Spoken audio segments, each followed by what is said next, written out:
नमस्कार, मैं हूं आपके साथ प्रगति चतुर्वेदी और आप देख रहे हैं साधना प्लस बिहार झारखंड। खबरों की शुरुआत करेंगे, लेकिन उससे पहले नजर सुर्खियों पर।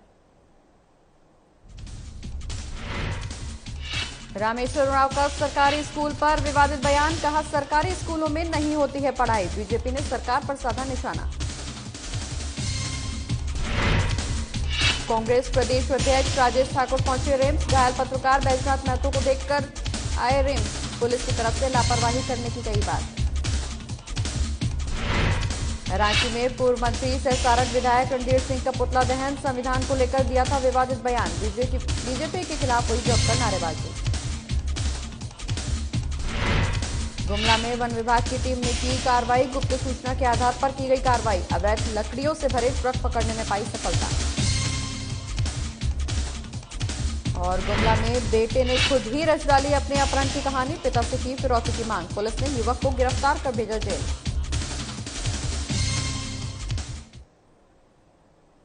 चलिए खबरों की शुरुआत करेंगे, जहां हेमंत सरकार को लगभग 2 साल पूरे होने जा रहे हैं, लेकिन रोजगार के मसले पर सरकार फेल साबित हो रही है। बता दें कि विधानसभा सत्र के दौरान अपने संबोधन में मुख्यमंत्री हेमंत सोरेन ने कहा था कि अगले महीने से राज्य के रोजगार की भरमार होने जा रही है।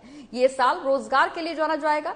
राज्य में बड़े स्तर पर युवाओं को रोजगार मिलेगा, लिहाजा विधानसभा सत्र खत्म होने के साथ ही रोजगार पर भी चर्चा होने लगी है।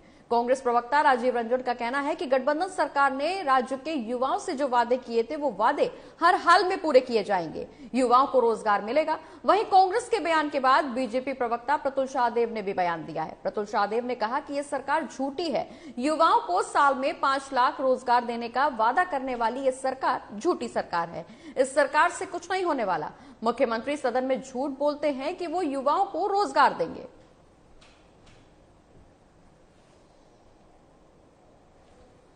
वो शुरू करने वाली है और इस बात को लेकर के एक कमेटी भी बनाई गई थी, जो तमाम जो विसंगतियां थी नियमावली में, उसको लेकर के अध्ययन करने के बाद अपनी रिपोर्ट वो सुपुर्द करके, और इसी नाते माननीय मुख्यमंत्री जी ने सदन के अंदर भी ये भरोसा दिलाया है कि बहुत जल्द 1 महीने 1.25 महीने का मामला है, उसके बाद नियुक्तियों की बहार आएगी और झारखंड में वर्षों से जिन नौजवानों के चेहरे पर निराशा है उनके चेहरे पर मुस्कान आएगी। देखिए, हमें नहीं लगता कि माननीय मुख्यमंत्री हेमंत सोरेन जी भी अपनी बातों को बहुत सीरियसली लेते हैं। चुनाव के पहले 5 लाख नौकरियों का वादा था पहले वर्ष, वो कहाँ गायब हो गया, कोई इसका ठिकाना नहीं। उसके बाद 2021 को उन्होंने नियुक्ति वर्ष के रूप में घोषित किया था। ये 9वां महीना निकल रहा है, लेकिन अभी तक एक भी विज्ञापन नहीं निकला। इसके अतिरिक्त उन्होंने बेरोजगारों को बेरोजगारी भत्ता देने की बात कही थी, उसमें टेक्निकल शब्द जोड़ दिया। 30 लाख किसानों के लोन माफी की बात कही थी, वो बात कुछ चंद हजार किसानों पे आ गई। 23 जून को उन्होंने ट्वीट करके कहा था कि 1 महीने के भीतर नियुक्ति से संबंधित सारी विसंगतियों को दूर कर लिया जाएगा और विज्ञापन निकलने शुरू हो जाएंगे। उस बात को भी 3 महीने से ज्यादा हो गए।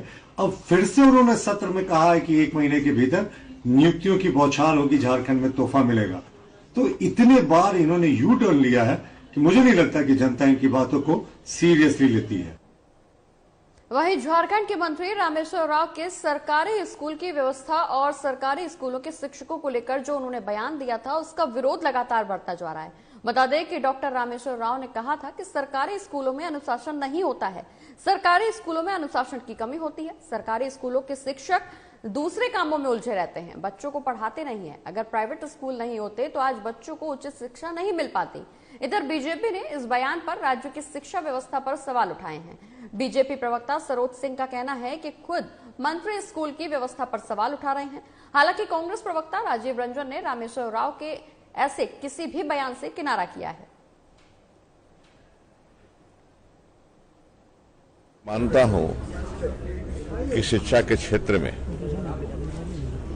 सरकारी स्कूलों से ज्यादा योगदान प्राइवेट स्कूलों का रहा है। इस देश में अभी भी है और लगता है कि भविष्य में भी रहेगा। अफसोस है कि अभी कोरोना पीरियड में लगभग 1.25 साल से स्कूलें बंद हैं। हम सब की इच्छा है कि स्कूल जल्द खुलें। राज्य सरकार इस पर विचार कर रही है। वित्त मंत्री जी ये मान लिए हैं कि वो शिक्षा व्यवस्था जो है उनके राजपाट में जो है, उनकी सरकार में जो जेएमएम और कांग्रेस की सरकार है, उस सरकार में शिक्षा व्यवस्था, सरकारी शिक्षा व्यवस्था चौपट हो गई है। इस बात को उन्होंने स्वीकार कर लिया है और इसीलिए उन्होंने कहा कि निजी स्कूलों में बेहतर शिक्षा मिल सकती है, बेहतर बच्चे पढ़ते हैं, बेहतर शिक्षा मिलेगी। तो कहीं ना कहीं उन्होंने ये स्वीकार किया है इस बयान के माध्यम से कि उनकी शिक्षा व्यवस्था उनके राज्य में चौपट हो चुकी है। बयान को कहीं सुना नहीं है किसी चैनल में, अब पता नहीं ये बातें कहाँ से आ रही है। जहां तक मैं जानता हूं डॉक्टर रामेश्वर राव को बहुत सुलझे हुए नेता है और उन्होंने खुद सरकारी स्कूल से शिक्षा प्राप्त करके यहां तक पहुंचने का काम किया है। तो अगर इस विषय पर कोई प्रतिक्रिया उनके माध्यम से ही आती तो ज्यादा उचित होता। बढ़ते आगे, जहां बिहार बीजेपी के प्रदेश अध्यक्ष संजय जायसवाल ने प्रेस को संबोधित किया और कहा कि बीजेपी आम लोगों के लिए और आम लोगों द्वारा बनी पार्टी है, जिसका आधार अंत्योदय है। अंत्योदय यानी अंतिम आदमी का उदय, जिसका प्रभाव बीजेपी की नीतियों और रीतियों पर स्पष्ट दिखाई देता है। प्रदेश अध्यक्ष का कहना यह भी था कि इसी कड़ी में हमारी पार्टी आगामी 17 सितंबर से सेवा और समर्पण अभियान का आगाज करने जा रही है, जो 7 अक्टूबर तक जारी रहेगा। नव भारत के निर्माता और हमारे प्रधानमंत्री नरेंद्र मोदी का 71वां जन्मदिन भी है। 7 अक्टूबर को एक और सुखद संयोग बन रहा है। भारतीय जनता पार्टी का लक्ष्य अंत्योदय है और इसलिए कोई भी कार्यक्रम हमारा हो, कोई भी हमारे शीर्ष नेताओं का जन्मोत्सव हो, वो सब हम सामाजिक उत्थान के लिए ही लगाते हैं। हमारा कार्यक्रम केवल राजनीतिक नहीं होता है, हमारे कार्यक्रम में समाज के सभी वर्गों को हम कैसे अपने पार्टी के कार्यक्रम से दलितों, शोषितों, वंचितों का भला कर सकें, उस पूरे कार्यक्रम के निमित्त पार्टी लगती है।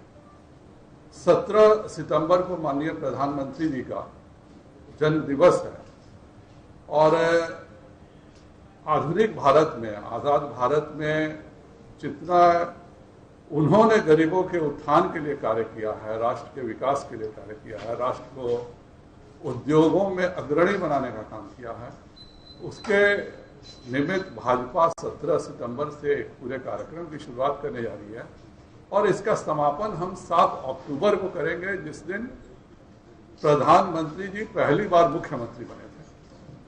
और ठीक आज 20 वर्ष हो गए, 7 अक्टूबर को 20 वर्ष हो जाएंगे उनके मुख्यमंत्री बने हुए।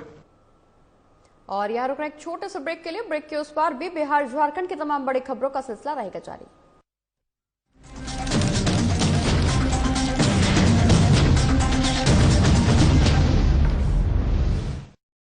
हेलो पापा, इतनी भी क्या जल्दी है?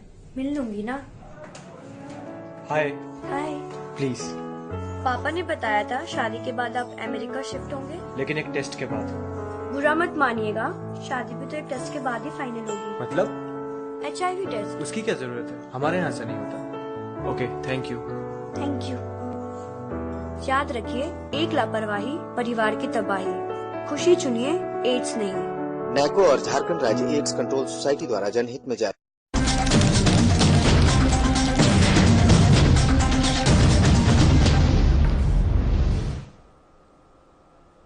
ब्रेक के बाद एक बार फिर से बढ़ते आगे, जहां बिहार बीजेपी के प्रदेश अध्यक्ष संजय जायसवाल ने मंत्री नीरज कुमार बबलू के बयान को खारिज कर दिया है और कहा है कि एलजेपी एनडीए का हिस्सा है और व्यक्ति विशेष कुछ नहीं। वहीं संजय जायसवाल चिराग पासवान पर पूछे सवालों को टाल गए। बता दें कि पिछले दिनों बीजेपी कोटे से बिहार सरकार में मंत्री नीरज बबलू ने चिराग को एनडीए का हिस्सा बताया था।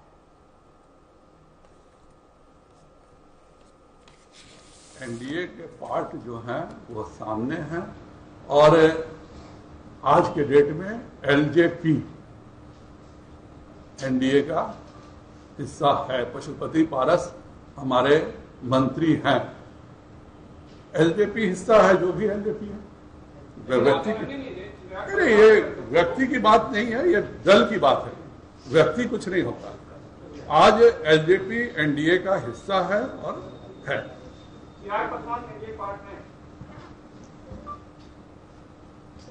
पार्टियां व्यक्ति से नहीं होती है, पार्टी पार्टी होती है और व्यक्ति से नहीं समझौता होता है, पार्टी का समझौता होता है।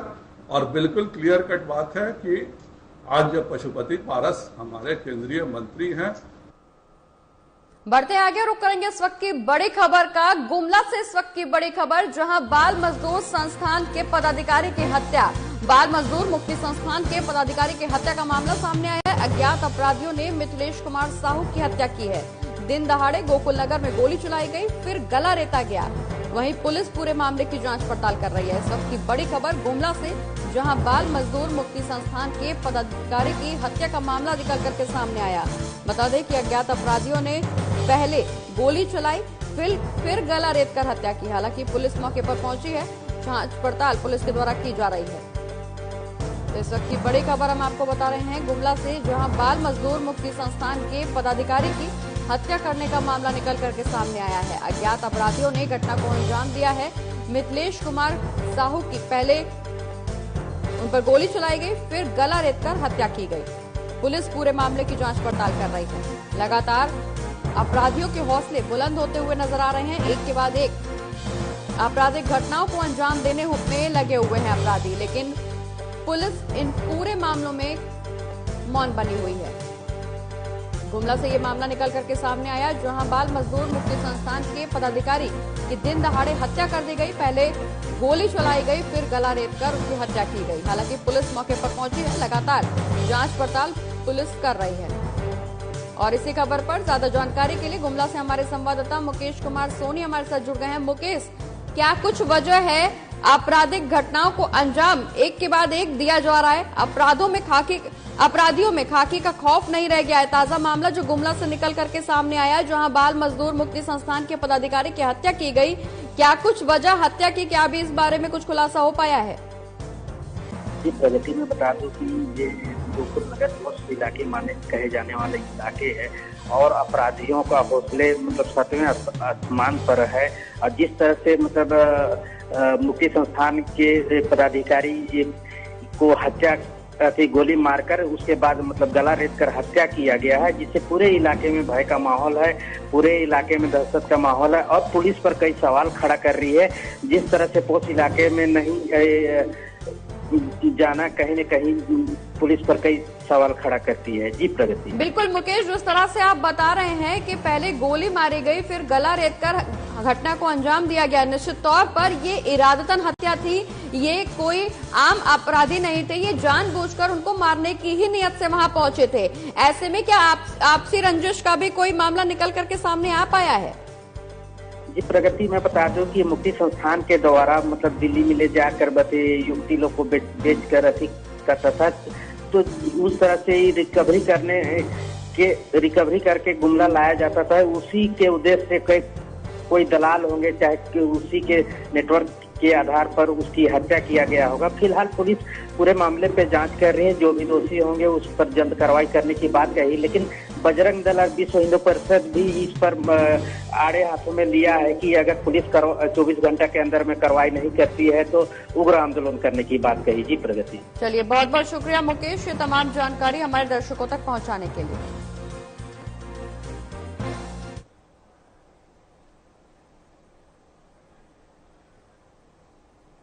बढ़ते हैं आगे, जहां कांग्रेस के प्रदेश अध्यक्ष रिम्स पहुंचे हैं। आपको बता दें कि वीडियो जर्नलिस्ट पत्रकार बैजनाथ महतो पर जानलेवा हमला हुआ था। उनकी मौजूदा स्थिति को जानने के लिए कांग्रेस के प्रदेश अध्यक्ष रिम्स पहुंचे, जहां उन्होंने पत्रकारों से उनका हालचाल भी जाना। वहीं घायल पत्रकार बैजनाथ महतो को ये रिम्स देखने पहुंचे हैं। राजेश ठाकुर ने यह भी कहा है कि पुलिस की तरफ से लापरवाही हुई है। बता दें कि वीडियो जर्नलिस्ट बैजनाथ महतो पर जानलेवा हमला हुआ था।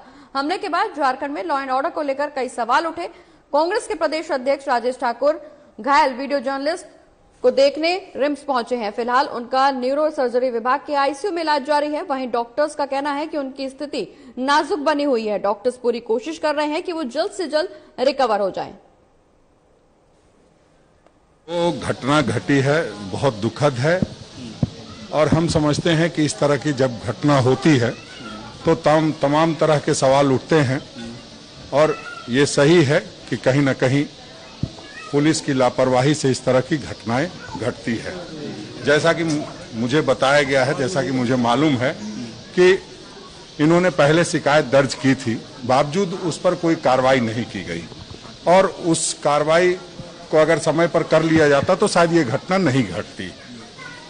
अब हम ने एसएसपी से भी बात की थी। आज आपके जो पत्रकार प्रेस क्लब के लोग हैं वो लोग भी डीजीपी साहब से मिले हैं। हम भी गंभीरता से इस पर मुख्यमंत्री जी को भी, खुद मुख्यमंत्री जी इस बात को लेकर संजीदा हैं और कल उनके ये से दुख भी व्यक्त किया गया था। तो अब हम समझते हैं कि पहले तो जल्द स्वस्थ होने की कामना करना है। महतो जी का हम लोग CT स्कैन करा के देख लिए हैं।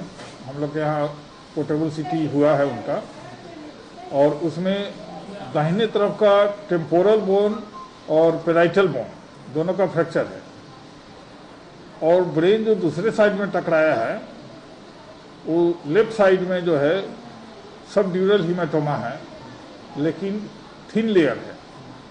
थिन लेयर है इसलिए जो है सो फिर दोबारा हम लोग CT स्कैन आज कराए हैं, कल भी कराए थे, आज भी कराए हैं पोर्टेबल CT।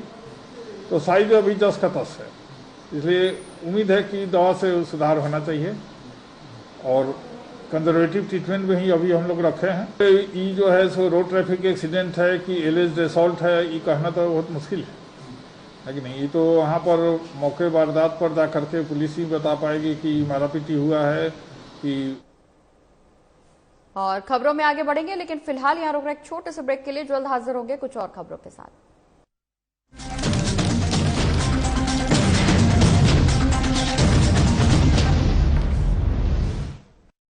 हेलो पापा, इतनी भी क्या जल्दी है, मिल लूंगी ना। हाय। हाय। प्लीज। पापा ने बताया था शादी के बाद आप अमेरिका शिफ्ट होंगे, लेकिन एक टेस्ट के बाद। बुरा मत मानिएगा, शादी भी तो एक टेस्ट के बाद ही फाइनल होगी। मतलब? HIV टेस्ट। उसकी क्या जरूरत है, हमारे यहाँ से नहीं होता। Okay, thank you. Thank you. याद रखिए, एक लापरवाही परिवार की तबाही। खुशी चुनिए, एड्स नहीं। नैको और झारखंड राज्य एड्स कंट्रोल सोसाइटी द्वारा जनहित में जारी।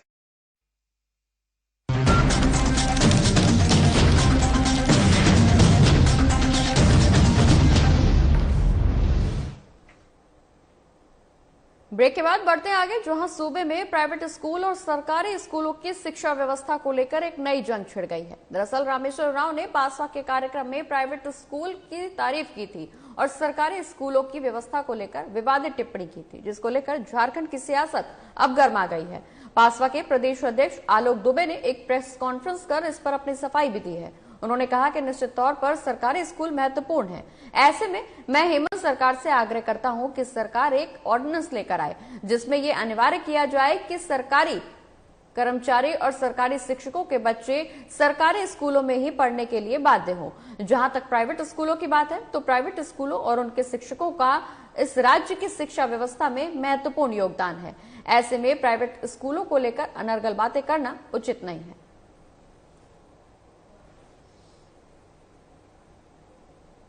वेलफेयर एसोसिएशन पासवा का 2 दिन पहले शिक्षक सम्मान समारोह अलग राज्य बनने के बाद ये शायद पहला ऐसा समारोह था शिक्षकों के सम्मान में। और उन प्राइवेट स्कूल जो गांव में हमारे बच्चों को शिक्षित कर रहे हैं तो काफ़ी उत्साहवर्धन रहा। हम तमाम शिक्षकों को धन्यवाद देते हैं, नमन करते हैं जिन्होंने अपना कीमती वक्त हमें दिया और हमें गौरवान्वित होने का महसूस किया। सभा माननीय मुख्यमंत्री जी से मांग करती है कि एक ऑर्डिनेंस लाए, एक अध्यादेश लाए सरकार, जिसमें सरकारी विद्यालयों में पढ़ाने वाले शिक्षकों के बच्चे सरकारी विद्यालयों में ही नामांकन दाखिल करें और साथ ही साथ वो सभी शिक्षकों के लिए एक सेवा शर्त होती है। उनके जब नौकरी लगती है तो सेवा शर्त में भी यह सुनिश्चित किया जाए कि वो शिक्षक अपने बच्चों को सरकारी विद्यालयों में ही पढ़ाएंगे और जहां शिक्षक पदस्थापित हैं वहां पर विशेष रूप में ये ध्यान रखें कि वहीं को बच्चे अपने स्कूल में पढ़ें। और सरकार यह अध्यादेश लाए और जो शिक्षक अपने बच्चों को सरकारी विद्यालयों में नहीं पढ़ाते हैं उन्हें तुरंत नौकरी से बर्खास्त किया जाए। जो रिपोर्ट है वह झारखंड के शिक्षा 23वें और 24वें स्थान पर आता है। हर कोई जानता है कि सरकारी विद्यालयों में पठन पाठन के माहौल नहीं है, यह एक सच्चाई है। और इस सच्चाई का सामना हर कोई कर रहा है। आप पूरे देश के शैक्षणिक व्यवस्था को अगर देखें तो सरकारी विद्यालयों में पढ़ाई की स्थिति बहुत ही दयनीय, तब जबकि लाखों करोड़ों अरबों रुपए सरकार उसके लिए खर्च करती। आप देखें 17 महीने के कोरोना काल में झारखंड के उन तमाम शिक्षकों को तनख्वाह दिया गया, लेकिन क से कबूतर भी उन्होंने नहीं पढ़ाया। वहीं नेता प्रतिपक्ष तेजस्वी यादव ने बढ़ती महंगाई को लेकर एक बार फिर से केंद्र सरकार पर निशाना साधा है। उन्होंने कहा कि जब बीजेपी की सरकार नहीं थी उस समय महंगाई डायन लगती थी और अब बीजेपी वालों को महंगाई अच्छी लग रही है। देश में रोज पेट्रोल, डीजल और गैस सिलेंडरों के दाम बढ़ते जा रहे हैं, जिससे आम जनता परेशान है। नहीं तो हम तो पहले भी बोलते थे इन लोगों को, जो महंगाई जो है पहले डाइन नजर आती थी, अब महंगाई जो है इनको महबूबा और भौजाई नजर आ रही है। प्रतिदिन जो है डीजल, पेट्रोल, महंगाई जो है, कीमतें जो है बेतहाशा बढ़ती जा रही है, बढ़ाई जा रही है। और ये इससे मिडिल क्लास फैमिली, गरीब, किसान सब लोग जो है परेशान है। आर्थिक नुकसान लोगों को पहले से ही हो रहा था। अगली खबर मुजफ्फरपुर से, जहां सीजेएम कोर्ट में उत्तर प्रदेश के मुख्यमंत्री योगी आदित्यनाथ पर परिवाद दर्ज किया गया है। बता दें कि योगी आदित्यनाथ के एक बयान पर परिवादी तमन्ना हाशमी ने परिवाद दर्ज कराया है।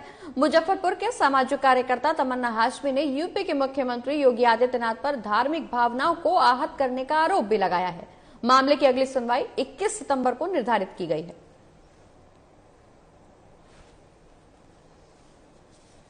देखिए, आज मैंने यूपी के मुख्यमंत्री श्री आदित्य योगी नाथ जी पे, मतलब योगी आदित्यनाथ जी पे मैंने मुकदमा मुजफ्फरपुर के सीजीएम कोर्ट में किया। मुकदमा इसलिए किया है कि वो खुले मन से कहते हैं कि अब्बा जान बोलने वाले लोग पहले गरीबों का अनाज डकार लेते थे। तो अब्बा जान कौन बोलता है? एक विशेष समुदाय बोलता है, इस देश का मुसलमान बोलता है। ऐसा कह के उन्होंने पूरे देश के मुसलमानों को अपमानित करने का काम किया। आज पूरे देश का मुसलमान अपने आप को में शर्मिंदगी महसूस कर रहा है कि उन्होंने ऐसा बयान देके पूरे मुसलमानों को आहत करने का काम किया, ठेस पहुंचाने का काम किया। इसी बात से आहत होकर मैंने आज उनके खिलाफ मुजफ्फरपुर के सीजीएम कोर्ट में मुकदमा दर्ज कराया है, जिसको माननीय न्यायालय ने स्वीकार किया, जिसमें मैंने धारा उनके ऊपर 295 का 511 के तहत मुकदमा दर्ज कराया है, जिसको माननीय न्यायालय ने स्वीकार किया है और इसकी सुनवाई की तारीख 21/9/2021 को रखी है। और समस्तीपुर में सीपीआईएम नेता पर जानलेवा हमला करने के मामले में जेडीयू के पूर्व विधायक रामबालक सिंह और उनके भाई लाल बाबू सिंह को समस्तीपुर सेशन कोर्ट ने 5 साल के कारावास की सजा सुनाई है। साथ ही 15,000 रुपए का जुर्माना भी लगाया है। बता दें कि सन 2000 में सीपीआईएम नेता ने जेडीयू के पूर्व विधायक रामबालक सिंह और उनके भाई पर जानलेवा हमला कराने का मामला दर्ज कराया था। इस मामले में सेशन कोर्ट ने दोषी करार देते हुए 5 साल कारावास की सजा सुनाई है। वहीं सन 2000 में विभूतिपुर थाना क्षेत्र के पूर्व विधायक और उसके भाई पर 62/20 कांड दर्ज कराया गया था, जिसमें पीड़ित ललन सिंह ने आरोप लगाया था कि जेडीयू के पूर्व विधायक रामबालक सिंह और उनके छोटे भाई सरकारी स्कूल के शिक्षक लाल बाबू सिंह ने उन पर जानलेवा हमला किया था, जिसमें फायरिंग के दौरान उनके दाहिने हाथ की 4 उंगलियां भी कट गई थी। अब 21 साल बाद ये फैसला आने से जहां एक तरफ पीड़ित पक्ष खुश नजर आ रहे हैं, वहीं विधायक के समर्थकों में मायूसी है। जो फैसला आया है उससे हम संतुष्ट हैं। 21 साल के बाद न्याय एक दबंग व्यक्ति को मिला है, जो आज तक कभी जेल नहीं गया और प्रशासन के बीच में अपने पैसा और पैरवी पर बचते रहा। कोर्ट के फैसला से हम खुश है जो गरीब व्यक्ति भी लड़के न्याय ले सकते हैं। 27 आर्म्स में 5 वर्ष की सजा हुई है, 324 में 3 वर्ष की सजा हुई है, 323 और 341 में 1-1 वर्ष की सजा हुई है और 15,000 रुपया आज उनको फाइन भी लगाया गया है। राज्य में पूर्व मंत्री सह सारठ विधायक रणधीर सिंह द्वारा संविधान पर की गई बयानबाजी के विरोध में विधायक का पुतला दहन किया गया और अंबेडकर चौक पर क्लब के अध्यक्ष राजकुमार दास के नेतृत्व में पुतला दहन किया गया। बता दें कि इस दौरान सदस्यों ने विधायक और बीजेपी के खिलाफ जमकर नारेबाजी भी की। राजकुमार दास का कहना है कि सारठ विधायक ने अपने बयान में कहा है कि इस संविधान से भारत नहीं चल सकता, भारत को हिंदू राष्ट्र बनाना है, लेकिन उन्हें नहीं मालूम कि इस संविधान से वे विधायक बनकर आज विवादित बयानबाजी कर रहे हैं।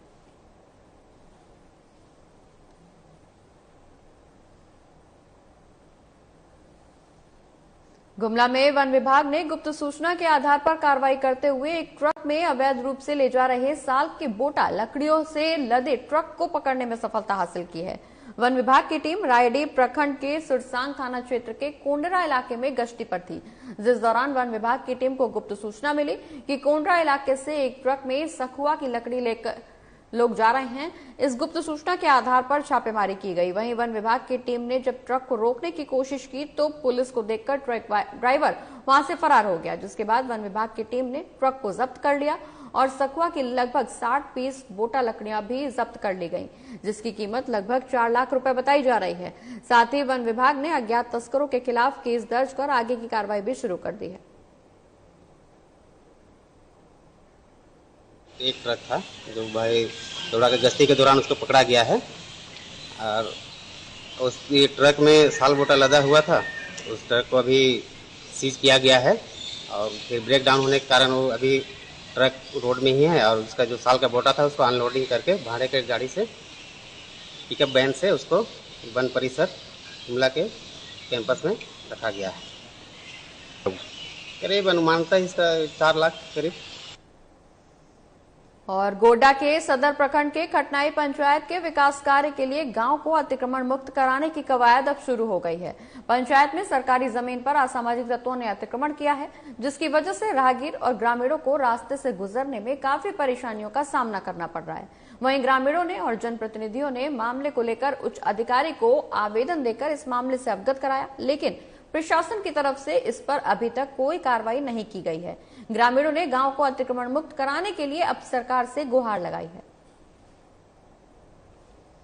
पहले हटने में अतिक्रमण होना बहुत जरूरी है। इतना जमीन रहते हुए हमको आंगनबाड़ी बनाने के लिए जगह नहीं है।